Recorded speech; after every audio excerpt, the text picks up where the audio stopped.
എല്ലാ കൂട്ടുകാർക്കും നമസ്കാരം. ഇന്ന് വിഷുവാണ്. പ്രിയപ്പെട്ട നിങ്ങൾക്ക് ഓരോരുത്തർക്കും വിഷുദിനം ആശംസിക്കുന്നതോടൊപ്പം ഇന്ന് നമ്മൾ എത്തിയിരിക്കുന്നത് കോട്ടയത്തുള്ള അംബിക ബാലകൃഷ്ണൻ്റെ വീട്ടിലാണ്.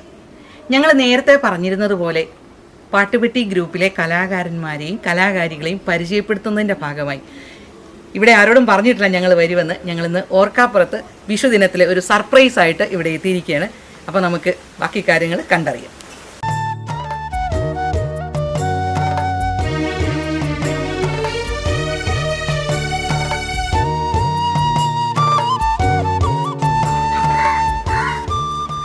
പാട്ടുപെട്ടിലെ മിനിക്കുട്ടി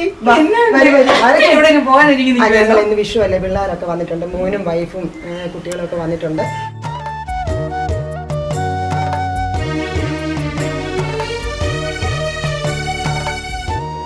പിന്നെ ഇന്നത്തെ വിഷു ഒക്കെ എങ്ങനെ ഉണ്ടായിരുന്നു? അടിപൊളിയായിരുന്നു. ഞങ്ങൾ അമ്പലത്തിൽ പോകാനായിട്ട് കുട്ടികളൊക്കെ വന്നിട്ടുണ്ട്. മകനും ഭാര്യയും കുട്ടികളും ഭാര്യയുടെ അമ്മയൊക്കെ വന്നിട്ടുണ്ട് ചെങ്ങളത്തിൽ നിന്നും. പിന്നെ ഞങ്ങളിന്ന് രാവിലത്തെ കാപ്പിപൊടിയൊക്കെ കഴിഞ്ഞ് അമ്പലത്തിൽ പോയിട്ട് വരാം എന്ന് വിചാരിച്ച് ഇങ്ങനെ വെക്കുമ്പോഴാണ് നിങ്ങളെ കാണുന്നത്. സന്തോഷം. ചേട്ടൻ ഇവിടെയുണ്ട്, വിളിക്കാം. നമുക്ക് കാത്തിരിക്കാം.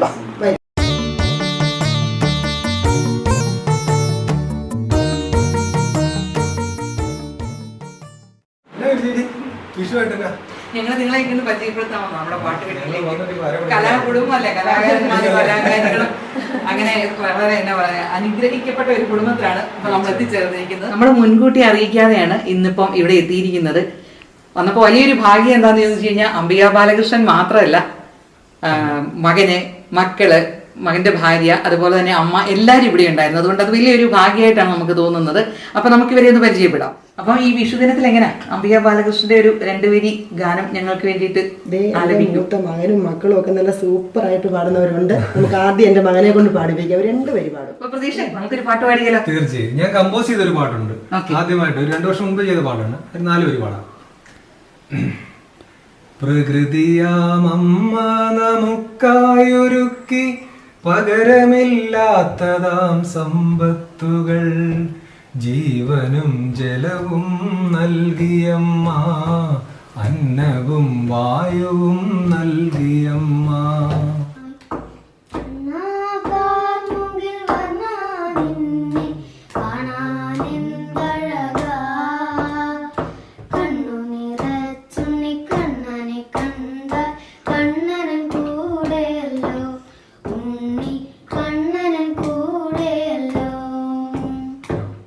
നമ്മള് നേരത്തെ അറിഞ്ഞിട്ടുണ്ട് പ്രതീഷിന്റെ വൈഫ് നന്നായിട്ട് എഴുതും എന്ന് നമ്മൾ അറിഞ്ഞിട്ടുണ്ട്. അപ്പൊ അത് എന്താണ്, കവിതകളാണോ?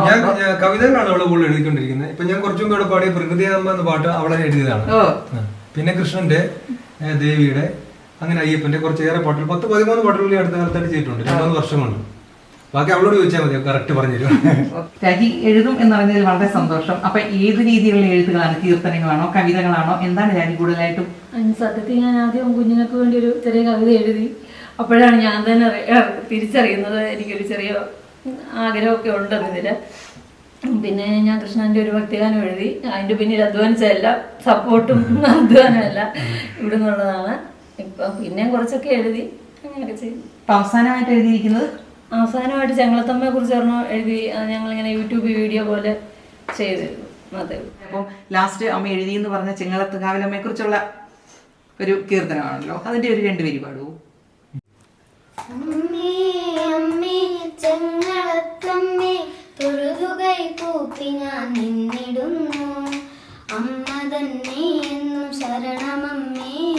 കാത്തുകൊള്ളേണമേ കാളിയമ്മേ, കാത്തുകൊള്ളേണമേ കാളിയമ്മേ.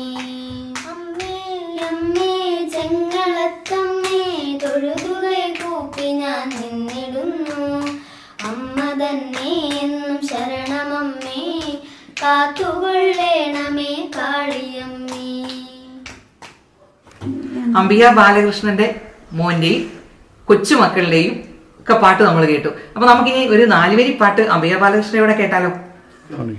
ചെമ്പരത്തിപ്പൂവേ ചൊല്ല്, ദേവനെ നീ കണ്ടോ, അമ്പലത്തിൽ ഇന്നല്ലയോ സ്വർണരഥഘോഷം. ചെമ്പരത്തിപ്പൂവേ ചൊല്ല്, ദേവനു നൽകാൻ കയ്യിൽ നാണത്തിൻ നൈവേദ്യമോ, കോവിലിൽ പോയി ദൂരെ നാണിച്ചു നിന്നവളെ ദേവനു നൽകാൻ കയ്യിൽ നാണത്തിൻ നൈവേദ്യമോ കോവിലിൽ പോയി ദൂരെ നാണിച്ചു നിന്നവളെ വന്നില്ലേ ചാരത്തു നിന്നില്ലേ ദേവനിന്ന് ചെമ്പരത്തിപ്പൂവേ ചൊല്ല് ദേവനെ നീ കണ്ടോ അമ്പലത്തിരിന്നല്ലയോ സ്വർണ്ണരഥ ഘോഷം ചെമ്പരത്തിപ്പൂവേ ചൊല്ല്. സംഗീത സാന്ദ്രമായ ഈ ഒരു അന്തരീക്ഷത്തിൽ നമ്മൾ ഒരു കാര്യം മറന്നുപോയി. അംബിക ബാലകൃഷ്ണന്റെ ഹസ്ബൻഡ് ബാലകൃഷ്ണൻ ചേട്ടനോട് നമ്മൾ ഇതുവരെ ഒന്നും ചോദിച്ചില്ല. ചേട്ടൻ എന്താ ഇന്ന്? ഞാൻ പടയമ്പളി ഒരു ഗ്ലാസ് കട നടത്തുവാണ്. അവിടെ 25 വർഷത്തോളമായി ഈ സ്ഥാപനം തുടങ്ങിയിട്ട്. ഇന്ന് ഞങ്ങൾ രണ്ടുപേരും കൂടിയാണ് ഈ സ്ഥാപനം നടത്തുന്നത്. ഇപ്പൊ എങ്ങനെയാ വീട്ടിലെ പോലെ ക്ലാസ് കടയിൽ ഒഴിവ് സമയങ്ങളിൽ പാട്ടൊക്കെ പാടി എൻജോയ് ചെയ്യാറുണ്ടോ? കിട്ടുന്ന സമയങ്ങളിൽ രണ്ടുപേരെയൊക്കെ മൂടി ഞാൻ നമ്മുടെ ANG കലാവേദിയിൽ ഇടാറുണ്ട്. കുഴപ്പമില്ലാതൊക്കെ പോകുന്നു. ഇങ്ങനെ 25 വർഷത്തോളമായി ഞങ്ങളിങ്ങനെ സ്ഥാപനം നടത്തിക്കൊണ്ട് പോകുന്നു. ഒത്തിരി സന്തോഷമുണ്ട്. ഈ ഒരു വിഷുദിനത്തിൽ നമുക്ക് വളരെ നല്ല, അതായത് എന്താ പറയേണ്ടത്, എല്ലാവരും അവരവരുടെ കഴിവുകളാൽ സമ്പുഷ്ടമായ ഈ ഒരു കുടുംബത്തിൽ നമ്മളിവിടെ വന്നു ചേരുന്നതിനും ഇവരെ പരിചയപ്പെട്ടതിനുമൊക്കെ കുടുംബാംഗങ്ങളോട് നന്ദി അറിയിക്കുന്നു. അതോടൊപ്പം തന്നെ ഇവർക്ക് ഇനിയും ഇവരുടെ കഴിവുകൾ തെളിയിക്കാൻ അവസരങ്ങൾ ജഗദീശ്വരൻ നൽകട്ടെ എന്ന് പ്രാർത്ഥിച്ചുകൊണ്ട് അതിൻ്റെ ചെയ്യുന്നതോടൊപ്പം ഞങ്ങളെ ടീം അംഗങ്ങളെ ഒന്ന് പരിചയപ്പെടുത്തിയാണ്. ഞാൻ മിനി കൃഷ്ണൻ, ഇത് ബിന്ദു വിനോദ്, ഞങ്ങളുടെ ക്യാമറാമാൻ വിനോദ് ഐമൻ. എന്റെ കണ്ണനെ കണ്ടോ നീ, കള്ളക്കണ്ണൻ എന്നോട് വീട്ടിലെ വെണ്ണകട്ടുണ്ടില്ലേ. അമ്മേ ഗുരുരമ്മേ എന്റെ കണ്ണനെ കണ്ടോ നീ, കള്ളക്കണ്ണൻ എന്നോട് വീട്ടിലെ വെണ്ണകട്ടുണ്ടില്ലേ. കാട്ടുകടമ്പിലേറി കള്ളക്കണ്ണൻ വേണുഗാനം മുഴക്കി, രാഗത്തിൻ മാധുരിയിൽ വെണ്ണക്കള്ളൻ രാധേ പാട്ടിലാക്കി. അമ്മേ കുറുരമ്മേ എന്റെ കണ്ണനെ കണ്ടോ